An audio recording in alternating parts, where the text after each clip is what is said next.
கர்த்தராகிய இயேசு கிறிஸ்துவின் நாமத்தினாலே உங்கள் யாவரையும் வாழ்த்துகிறேன். நாம் இன்றைக்கு தியானிக்கும் வசனம் சங்கீத புஸ்தகம் 30ஆம் அதிகாரம் 5ஆம் வசனம். அவருடைய கோபம் ஒரு நிமிஷம், அவருடைய தயவோ நீடிய வாழ்வு. சாயங்காலத்தில் அழுகை தங்கும், விடியற்காலத்திலே களிப்பு உண்டாகும். இந்த வசனத்தை நாம் வாசிக்கும்போது தேவனுடைய கோபம் ஒரு நிமிஷம்தான். ஒரு நிமிஷங்கிறது ஒரு தற்காலிகமான கோபம். இதிலிருந்து நாம் உண்மை என்னென்னா, முக்கியமான உண்மை என்னென்னா, தேவனாகிய கர்த்தர் கோபப்படுவார். கோபப்பட மாட்டார்னு இல்லை, ஆனால் அதோடைய கோபம் ஒரு நீண்ட காலம் அல்ல. அது ஒரு சின்ன சொற்ப பொழுது நம்ம மேலே கோபப்படுவாராம். நாம் தவறு செய்யும்போது அந்த தேவன் நம்மை நிரந்தரமாக நம்மளை தள்ளிவிட மாட்டாராம். அவர் நம்ம அந்த தவறிலிருந்து மனம் திருந்துவதற்கு தான் அவர் நம்மை சிருஷ்டிக்கிறாராம். நம்மை அதில் அழித்து போட மாட்டார். நம்மை திருத்தி ஸ்திரப்படுத்தி நிற்க வைப்பாராம். அதாவது இன்றைக்கு நாம் சில வேளையில் பல கஷ்டங்களை அனுபவிக்கலாம், பாடுகளை அனுபவிக்கலாம், வேதனை அனுபவிக்கலாம். ஆனால் அந்த இடத்துல தேவன் நம்மை விட்டு விட்டார் என்பது அர்த்தம் அல்ல.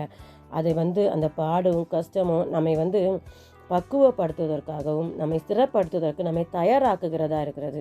அதை தான் நினைத்து கொள்ள வேண்டும். அதுதான் ஒரு நிலை. நம்ம ஒவ்வொரு நாளும் பக்குவப்பட்டு கர்த்தருக்கு ஏற்ற பிரியமான பிள்ளைகளாய் மாறுவதற்கு நம்மை தயாராகுவது தான் நிலை. அந்த தேவனுடைய தயவு பார்த்திங்கன்னா ஆயுள் முழுவதும் இருக்குமோ. அதாவது அவருடைய தயவு மிகப்பெரிய நீடிய தயவுன்னு சொல்லுது. அந்த நீடிய தயவு தான். அவருடைய கோபம் ஒரு நிமிஷம், தயவு நீடியது. அதை தான் நமக்கு கர்த்தர் கொடுக்கிறாராம். அதாவது மனிதனுடைய அன்பு மாறலாம். ஒரு சில வேளை சூழ்நிலைகள் மாறி போகலாம். ஆனால் மாறாதது தேவனுடைய கிருபை நம்மை விட்டு ஒரு நாளும் மாறாது. நம்ம விழுந்து போனாலும் தேவன் நம்ம எப்போ வேணாலும் நம்ம எழும்புவதற்கு தயாராக, நம்மை தூக்கி விடுவதற்கு தயாராக இருக்கிறவர் தான் கர்த்தராகிய தேவன். நம்ம விழுந்து குழியிலே அமிழ்ந்து போகணும்னு நினைக்கிறவர் அல்ல. அது மாதிரி ஒரு பிரச்சனைங்கிற வரும்போது சாயங்காலத்தில் அழுகை இருக்கும்.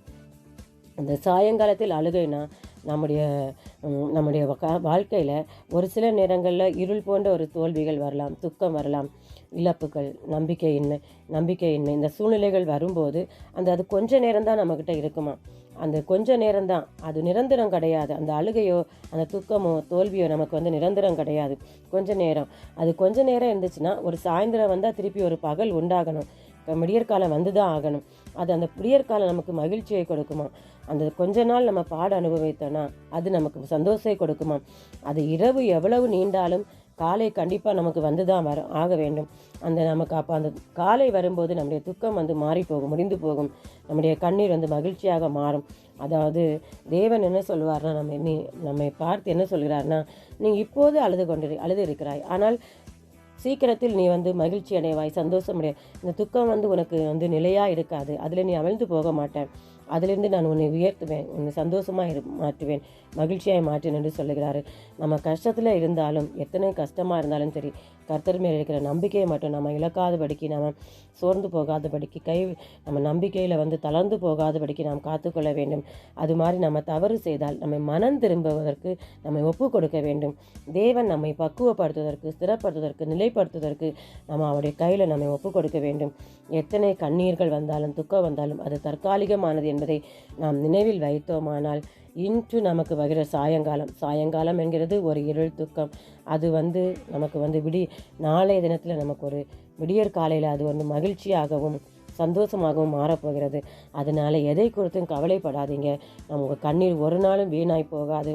நமக்கு அந்த கர்த்தர் இப்பொழுது இருக்கிற வழி நிரந்தரமான வழி இல்லை. ஆண்டோடைய தயவு மட்டும்தான் நம்ம கூட எப்போவுமே என்றைக்கும் இருக்கிறது. நம்ம இன்றைக்கு அழுதோன்னா நாளைக்கு நிச்சயமாக நமக்கு ஒரு களிப்பு உண்டு. இன்றைக்கு துக்கம்னா நாளைக்கு நமக்கு நிச்சயமாய் மகிழ்ச்சி உண்டு, ஒரு சந்தோஷம் உண்டு. இந்த நம்பிக்கையை மாத்திரம் நம்ம வைத்திருப்போம். கர்த்தர் நமக்கு எல்லாவற்றையும் ஜெயமாய் மாற்றி தருவார். நாம் ஜெபிப்போமா? அன்பின் பரலோக பிதாவே, உம்மை நன்றியோடு துதிக்கிறோம், சோதரிக்கிறோம் தகப்பனே. இந்த வேளையிலும் தேவனாகிய கர்த்தாவே ராஜா, நாங்கள் தியானித்த வசனத்தின்படி தகப்பனே, நாங்கள் ஒரு சில வேளைகளில் தவறு செய்திருந்து உம்முடைய கோபத்திற்கு ஆளாயிருந்தால் ஒரு விஷயங்களை மன்னித்து எங்கள் குற்றங்களை, தவறுகளை நாங்கள் உணர்ந்து மனம் திரும்பி அப்பா இனி அந்த பாவத்தை நாங்கள் செய்யாதபடிக்கு எங்கள் பாவத்தை நிமித்தம் வந்த பாடுகள், வேதனைகள், துக்கங்கள், கலக்கங்கள், கண்ணீர்கள் எல்லாம் தேவன் எங்களுக்கு களிப்பாய் மாற்றி தரும்படியாய் ஜெபிக்கிறோம். தேவன் தாமே எங்களுக்கு இரக்கம் பாராட்டுவீராக. உம்முடைய தயவோ நீடிய வாழ்வு என்று நாங்கள் வாசிக்கிறோமே ராஜா. அந்த நீடிய தயவு எங்களுக்கு வழி நடத்தும்படியாய் ஜெபிக்கிறோம். எங்களை தாங்கும்படியாய் ஜெபிக்கிறோம். தயவுள்ள கருத்தில் எங்களை தாழ்த்துகிறோம், வறுமையாக்கிறோம். கர்த்தராகிய இயேசு கிறிஸ்துவின் நாமத்தில் ஜெபிக்கிறோம் நல்ல பிதாவே, ஆமேன். கர்த்தர் உங்களை ஆசீர்வதிப்பாராக.